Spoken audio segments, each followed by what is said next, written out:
Sayem ডায়াগনো complex and হসপিটালের পক্ষ থেকে সবাইকে জানাচ্ছি শুভেচ্ছা ও অভিনন্দন। আজ আমাদের সাথে কথা বলবেন নবজাতক ও শিশু রোগ বিশেষজ্ঞ অধ্যাপক ও বিভাগীয় প্রধান ডাক্তার মোহাম্মদ নজরুল ইসলাম, বিসিএস স্বাস্থ্য, এমসিপিএস শিশু, এফসিপিএস শিশু, এমডি নবজাতক, শিশু নবজাতক বিভাগ, ময়মনসিংহ মেডিকেল কলেজ ও হাসপাতাল। স্যারের কাছে আজ আমরা জানব সাধারণত কী লক্ষণ নিয়ে নবজাতক ও শিশুর অভিভাবকরা তাদের শিশুদের নিয়ে আসছে এবং সেই ক্ষেত্রে সাধারণ অভিভাবকদের উদ্দেশ্যে স্যারের পরামর্শ কী থাকবে। তো কিছু নবজাতক আসে যাদের বয়স 28 দিনের কম, এরা তাদের জন্মগত বিভিন্ন সমস্যা নিয়ে আসে। আর যারা একটু বড় ধরনের বাচ্চা, তারা শ্বাস প্রশ্বাসের প্রদাহ, নিউমোনিয়া, ব্রঙ্কোলাইটিস, ডায়রিয়া, এই ধরনের বিভিন্ন যেগুলো এখন সিজনাল যে রোগ, সেইগুলো নিয়ে বেশি আসতেছে এবং বেশিরভাগ রোগী এই ধরনের সমস্যা নিয়ে আসে। ঠান্ডা, কাশি, সর্দি, জ্বর এবং একটু বড় যাদের জন্ডিস, টাইফয়েড, এই ধরনের রোগ নিয়ে আসে। ধন্যবাদ। একটা নবজাতক আসছে, তো আমরা দেখবো স্যারের কি চিকিৎসা দিচ্ছে। কি সমস্যা বললাম? কালকে হয়েছে স্যার, হ্যাঁ সব ভালো হয়েছে। আর একটু ভোর রাত্রে দিকে একটু বমি করার পরে একটু বুকটা হয়েছিল, এই ভয়ে আয় করছে আর কি। সিজন না নরমাল? Normal sir, normal. কোথায় হয়েছে? বাড়িতে? বাসায় স্যার, জি। এখন থেকে স্যার কান্নাকাটি আল্লাহর মতো সব ভালো হয়েছিল। কোনো পরে আবার একদিন নিয়ে গেছিল মদন হাসপাতালে নিয়ে গিয়ে ওই একটু দিছে আর কি। অবস্থা তো খারাপ, নার্ভের অবস্থা খারাপ, বাসায় খারাপ অবস্থা। বাসায় দিতে করতে পারে না, বুঝছেন না? কান্নাকাটি খুব পায়খানা প্রস্রাব সবগুলোই ভালো। সবগুলো ভালো না বাবা।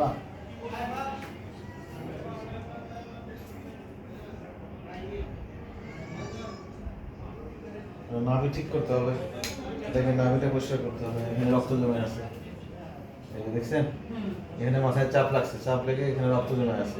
চোখের মধ্যে ইনফেকশন, সমস্যা তো 12 ধরনের সমস্যা বাড়ছে। মানে দুধ খেতে পারতেছে?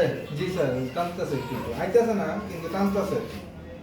এখন একটু উপরে যাবে, বুঝছো? উপরে গিয়ে পট ক্ল্যাম্প দিয়ে করতে হবে, এইটারে না, কাটতে হবে।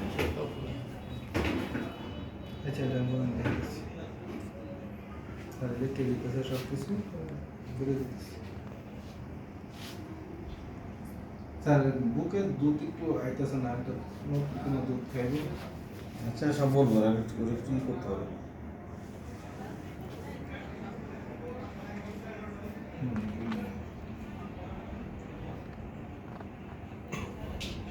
এত বড় তুমি বলতাম তোমার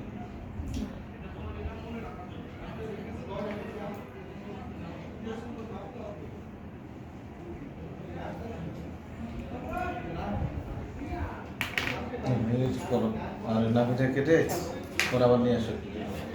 ঠিক আছে, উপরে সিস্টারকে বললে ওরা উপর আসা এই করে লিয়া করে। সাধারণ মানুষের উদ্দেশ্যে নবজাতকের ক্ষেত্রে আমাদের সাজেশন হলো যে তারা যেন হসপিটাল ডেলিভারিটা এনশিওর করে। কারণ ঘরে অথবা যারা অপরিপক্ক এরকম দায়ী দিয়ে ডেলিভারি করলে বাচ্চাদের জন্মের সময় শ্বাস প্রশ্বাসের সমস্যা হয়, ব্রেনের অ্যাসপেক্সিয়া হয়, পেনিটাল অ্যাসপেক্সিয়া যাকে বলে।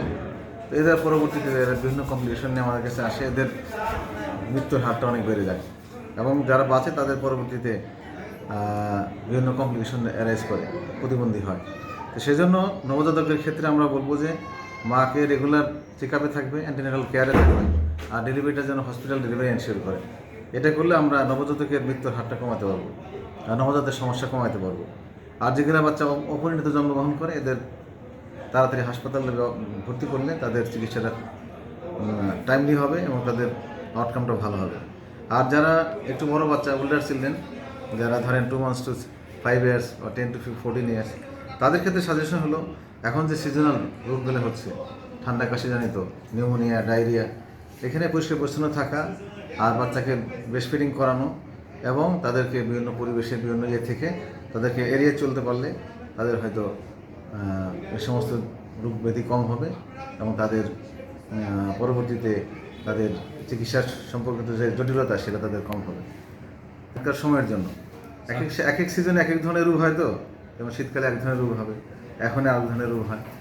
এখন হবে ডায়রিয়া, নিউমোনিয়া, জন্ডিস, টাইফয়েড, এই ধরনের রোগগুলো এই বৃষ্টির দিনগুলোতে, রেনি সিজনে আমাদের সাধারণত এই ধরনের রোগগুলো হয়। এগুলো খাওয়া দাওয়ার ক্ষেত্রে সতর্কতা, খাদ্য অভ্যাস এবং পরিষ্কার পরিচ্ছন্নতা, খাওয়ার আগে প্লেট এবং অন্য সব কিছু ধুয়ে পরিষ্কার রাখা, বাচ্চাদেরকেও পরিষ্কার রাখা, তাইলে আমরা এই সমস্ত রোগ থেকে আমরা সেফ থাকতে পারবো। ধন্যবাদ স্যারকে মূল্যবান সময় দিয়ে আমাদের সহযোগিতা করার জন্য। সাইন ডায়াগনস্টিক কমপ্লেক্স অ্যান্ড হসপিটালের পক্ষ থেকে স্যারকে আবারও ধন্যবাদ। আসসালামু আলাইকুম। আপনাকে ধন্যবাদ। জি।